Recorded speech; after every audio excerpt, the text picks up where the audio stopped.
When Frederick the Great was 40 years old, he wrote his political testament for his successors, which he later adapted several times to the changing political and military circumstances in Europe.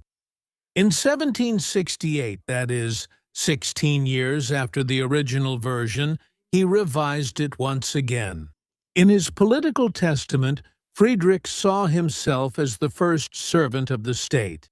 But he also argued that only the king himself should handle all affairs of government, to avoid possible corruption and self-interest among the ministers. And as for Prussian foreign policy, it should be purely pragmatic and guided by interests, even if this included breaking alliances and waging preventive wars, in order to preserve power and expand Prussia. This policy, partly practiced in the spirit of Machiavelli, according to which almost any means is permitted to gain or maintain political power, regardless of law and morality, was apparently still the case even 100 years after Friedrich's writings, still so explosive that the first Reich leader, Chancellor of the German Empire established in 1871, Otto von Bismarck, himself no stranger to political ruthlessness, preferred not to publish the document found in an archive as a precaution, which only happened in 1920 after the end of the Hohenzollern rule. But if you read it today with the necessary distance and the required knowledge of the historical events of the 19th century, from the 19th century to our time, you are surprised to find that even the so-called democracies, or states that call themselves democracies, did or do nothing different.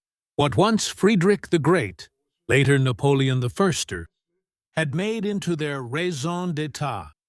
In contrast, of course, there was and still is a particular kind of German historiography. Historians who, especially when they don't come from originally Prussian regions, but, for example, from Bavaria, and with a strict Catholic faith, talk about Frederick as the personification of all evil in modern German history, because for them he is the founder of an irresponsible and Machiavellian tradition in German foreign policy.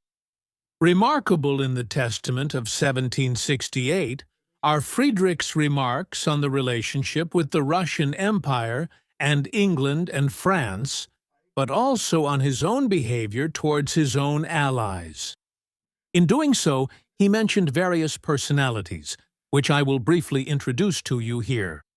The influential Russian politician Count Alexei Petrovich Bestuchev-Ryumin, King George II, the second king from the House of Hanover, and the last British monarch to be born outside of Great Britain.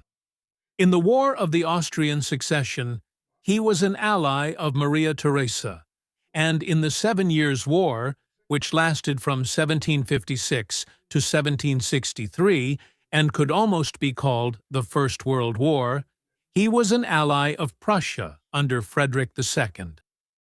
Suleiman the Magnificent, who ruled from 1520 to 1566 as the 10th Sultan of the Ottoman Empire, which is present-day Turkey. During his more than 40-year reign, the geographical expansion and power of the empire reached their peak. Finally, the French cardinal and statesman André Hercule de Fleury.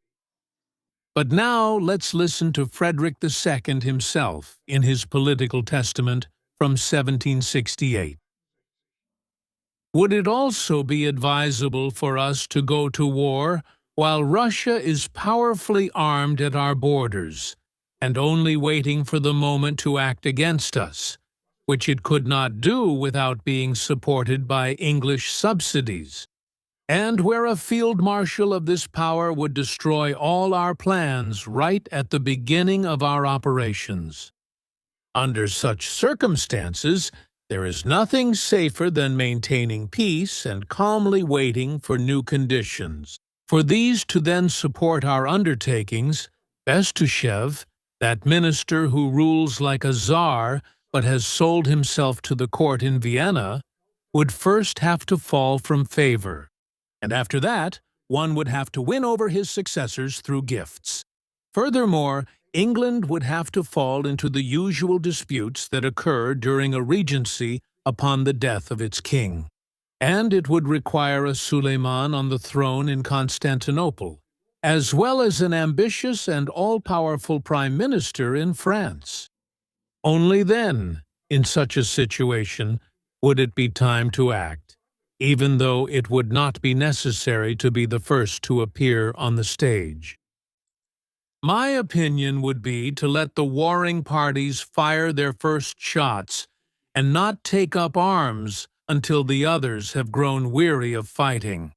That would pay off even better for us, since with such prudent behavior we would be at a greater advantage. And, since we do not have the means to finance a long war, we could endure the last 3 or 4 campaigns exactly according to the maxim of Cardinal de Fleury. He who keeps the last thaler in his pocket will be the master over his opponent. There are 2 kinds of wars, those fought out of vanity and those fought out of self-interest. Those who undertake wars of the first kind are to be called mad. To engage in those of the second kind, one must have taken the right measures, and should only make one's intentions and the goal one sets apparent when it is certain that it will lead to peace. Whoever reveals his plans too early brings them to failure, because he gives his enemies and rivals time to oppose them. Whoever knows how to keep silent can succeed in making good conquests, or at least avoid covering himself with shame if he is forced to make a less advantageous peace than he had hoped for. Perhaps you are now asking me what I would advise if all these changes I have foreseen come to pass. I am not presumptuous enough to give you advice for distant and uncertain situations. These circumstances are far too uncertain for me to lay down exact rules of conduct for you to follow strictly. I will leave it at repeating what I have already told you in more detail earlier. Manage your finances wisely so that you have money when you need it. Only ally yourselves with those whose interests are exactly the same as yours. Never enter into treaties that require measures for distant contingencies. Wait until the time comes to take a position, and then act accordingly. Above all, beware of relying on the number and honesty of your allies. Rely only on yourselves. Then you will never miscalculate. Consider your allies and your treaties only as makeshift solutions. When it comes to treaties, having too many is more harmful than helpful. Make fewer agreements, always at the right time, and in such a way that you gain the greatest benefit with the least risk. The politics of the petty princes is a web of lies and deceit. The politics of the powerful contain much shrewdness, skill at dissimulation, and a thirst for glory. A great mistake for a statesman is if he always behaves deceitfully. He will soon be seen through and despised. Sharp-minded people see through a consistent attitude. That's why you have to change your approach as often as you can. They conceal it by making the man appear sometimes lively, sometimes slow, sometimes warlike, and sometimes peace-loving.